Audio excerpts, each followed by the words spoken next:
வணக்கம். தினமும் நாம மணிக்கணக்கா மொபைல் ஸ்க்ரோல் பண்றோம் இல்லையா? ஆனா அந்த ஸ்க்ரோலிங்க்கு பின்னாடி எவ்ளோ பெரிய உளவியல் மற்றும் பொருளாதார வலைகள் பின்னப்பட்டிருக்குன்னு எப்பதாவது யோசிச்சிருக்கீங்களா? இன்னைக்கு நாம அலச போற மூலக்கட்டுரை இத பத்தி தான் ரொம்ப ஆழமா பேசுது. வாங்க இந்த மாய வலைய கொஞ்சம் டீகோட் செஞ்சு பார்க்கலாம். ஒரு பொய்ய நல்ல பேக்ரவுண்ட் மியூசிக்கோட சொன்னா அதுவே நாளடைவுல வரலாறா மாறிடும். கேட்கவே கொஞ்சம் ஷாக்கிங்கா இருக்குல்ல? ஆனா இதுதான் நிதர்சனம். ஆழமான தர்க்கரீதியான விவாதங்களை எல்லாம் ஓரங்கட்டிட்டு வெறும் 30 செகண்ட் மாஸ் பிஜிஎம் கிளிப்ஸ்க்கு நாம முழுசா அடிமையாகிட்டோம். ரொம்ப சிக்கலான உண்மைகளை கூட கவர்ச்சியான ஆனா ரொம்ப ஆபத்தான மாயகளா இது மாத்திடுது. இதனால என்ன ஆகுது தெரியுமா? நாம வெறும் தகவல்களை கன்சியூம் பண்றவங்களா, அதாவது தகவல்களை நுகர்பவர்களாவே சுருங்கிடுறோம். தொடர்ந்து ஏதோ ஒரு தகவலை வேக வேகமா உள்ள வாங்கிக்கிட்டே இருக்கும். இது நம்மள சுயமாக சிந்திக்கும் சிந்தனையாளர்களா மாறவிடாம ஒரு பெரிய தகவல் சிறைக்குள்ளேயே அடைச்சு வச்சிடுது. சரி, இந்த ரீல்ஸ் கலாச்சாரம் எப்படி நம்ம அரசியல் பார்வையே மாத்துதுன்னு அடுத்த பகுதிக்குள்ள போய் பார்க்கலாம். சோஷியல் மீடியா அல்காரிதம் எப்படி இந்த உளவியல் சிறையை உருவாக்குதுன்னா, அதுக்கு இந்த 4 விஷயங்கள் தான் முக்கிய காரணம். நம்மளோட ரொம்ப குறைவான அட்டென்ஷன் ஸ்பேனை அது ஈஸியா பயன்படுத்திக்குது. நமக்கு பிடிச்ச நம்மளோட சார்பு நிலைகளை மட்டுமே திரும்ப திரும்ப காட்டுது. உண்மையான கொள்கைகளை விட எமோஷனலான விஷயங்களுக்கு அதிக முக்கியத்துவம் கொடுத்து நம்மள அப்படியே ஒரு மாயைக்குள்ள தள்ளிடுது. இப்போ அடுத்த பகுதிக்கு வருவோம். இந்த தொடர் தகவல் தாக்குதல் நம்ம மனசை எப்படி ஒரு ரக்ஷகனை தேட வைக்குதுன்னு பார்க்கறது ரொம்பவே இன்ட்ரெஸ்டிங்கான ஒண்ணு. ஒரு கூட்டத்தோட மந்தை மனநிலை எப்படி வேலை செய்யுதுன்னு யோசிச்சு பாருங்க. இங்க லாஜிக்கை விட விஸ்வாசத்துக்கு தான் இடம் அதிகம்.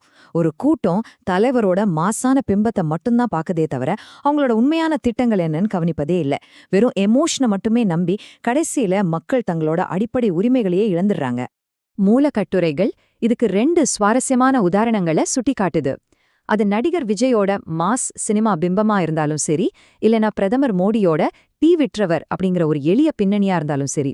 இந்த மாதிரியான இமோஷனல் கதைகள் மூலமா ஒரு தலைவருக்கு நிஜமாவே நிர்வாகத்திறன் இருக்கா அப்படிங்கிற முக்கியமான கேள்வியை மக்கள் கேட்க விடாம தடுத்துடுறாங்க.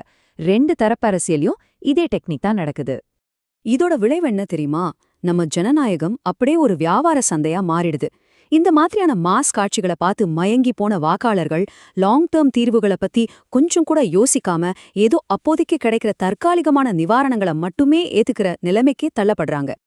இப்படிப்பட்ட சினிமாத்தனமான மாயைகள்ல நாம ஏன் இவ்ளோ ஈஸியா சிக்கிறோம்?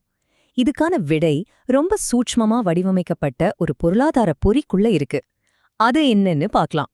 40 வருஷங்கள் ஒரு சராசரி மனுஷன் அவனோட மொத்த உழைக்கும் காலத்தையும், அதாவது சுமார் 40 வருஷங்களை தன்னோட வாழ்க்கைய தக்க வச்சுக்கிற ஒரு முடிவற்ற ரொம்பவே சோர்வான ஓட்டத்திலே கழிச்சிடுறான்.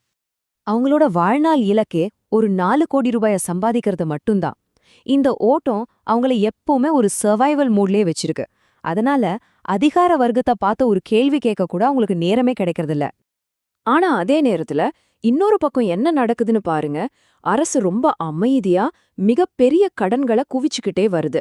இத கணக்கு போட்டு பார்த்தா ஒவ்வொரு தனி மனிதனோட தலையிலையும் சுமார் 3 லட்சம் ரூபாய் அளவுக்கு ஒரு மிகப்பெரிய சுமையா இது விழுது. இதுதான் இங்க நாம கவனிக்க வேண்டிய ஒரு பிரம்மாண்டமான விஷயம்.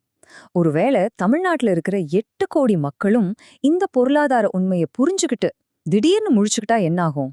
ஜஸ்ட் இமேஜின் பண்ணி பாருங்க. மக்கள் எல்லாரும் அந்த 3 லட்சம் கடனை அடைச்சிட்டு உண்மையான பொருளாதார சுதந்திரத்தை அடைஞ்சிட்டாங்கன்னு வச்சுப்போம். அவ்வளவுதான். அரசோட முழுமையான அதிகாரமும் இந்த அரசியல் ரட்சகர்கள் உருவாக்கின மாயையும் அந்த நிமிஷமே சுக்குநூறா உடைஞ்சிடும். இந்த அளவிலான ஒரு சுதந்திரத்தை நாம அடையணும்னா அதிகாரம்னு நம்ம நினைச்சுக்கிட்டு இருக்கிற அந்த அடிப்படையான கட்டமைப்புகளை முதல்ல கேள்வி கேட்க தொடங்கணும். இந்த விழிப்புணர்வு எங்கிருந்து ஆரம்பிக்கணும் தெரியுமா? மூலக்கட்டுரை ரொம்ப தெளிவா சொல்லுது. இத நம்ம வீட்டுக்குள்ளிருந்தே ஆரம்பிக்கணும்னு. எந்த கேள்வியும் கேட்காம நாம ஏத்துக்கிற முதல் அதிகார மையமான தந்தை அப்படிங்கிற பிம்பத்தை லாஜிக்கலா கேள்வி கேட்கறதுல தான் இது தொடங்குது. இதுவே அப்படியே வளர்ந்து சமூக மற்றும் அரசியல் கட்டமைப்புகளுக்கு எதிரான ஒரு பெரிய விழிப்புணர்வா மாறுது. இதிலிருந்து வெளியே வர ஒரே தீர்வு விமர்சன சிந்தனை, அதாவது கிரிட்டிக்கல் திங்கிங். நமக்கு வர்ற தகவல்களை ஆழமா ஆராய்ஞ்சு அதிகாரம் படைத்தவங்கள துணிச்சலா கேள்வி கேட்டு அறிவுசார் அடிமைத்தனத்திலிருந்து வெளியே வரதுக்கான ஒரு பயிற்சி தான் இது. மந்த மனநிலைய உடைக்க இது ஒண்ணுதான் சரியான மருந்து. இந்த பிம்ப அரசியல் அப்படிங்கிற மாய வலையிலிருந்து நம்ம தப்பிக்கணும்னா விமர்சன சிந்தனையோட பவர் என்னன்னு நம்ம புரிஞ்சுக்கிட்டே ஆகணும். ஒரு உண்மையான சிந்தனையாளர் என்னெல்லாம் செய்வார் தெரியுமா? அறிவுசார் அடிமைத்தனத்தை அறவே தவிர்ப்பார். தலைவர்கள்கிட்டயும் அமைச்சர்கள்கிட்டயும் உண்மையான துறை சார்ந்த அறிவு இருக்கான்னு கேள்வி எழுப்புவார். அரசு வாங்குற கடன்களை எதிர்த்து கேட்பார். முக்கியமா தீய சக்திகள்னு சொல்லப்படுறவங்களோட கூட்டணி வைக்கிற அரசியல் சந்தர்ப்பவாதங்களை தைரியமா எதிர்ப்பார். நீரோட்டத்துக்கு எதிரா நீந்துறதுக்கு நிஜமாவே ரொம்ப பெரிய தைரியம் வேணும்.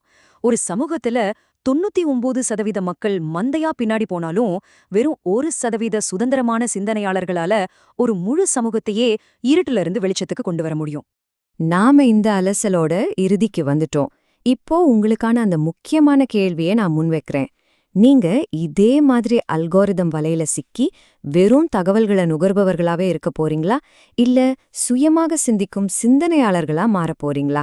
நீங்களே முடிவு பண்ணுங்க. இன்னொரு சுவாரஸ்யமான தலைப்போட உங்களை சந்திக்கிறேன்.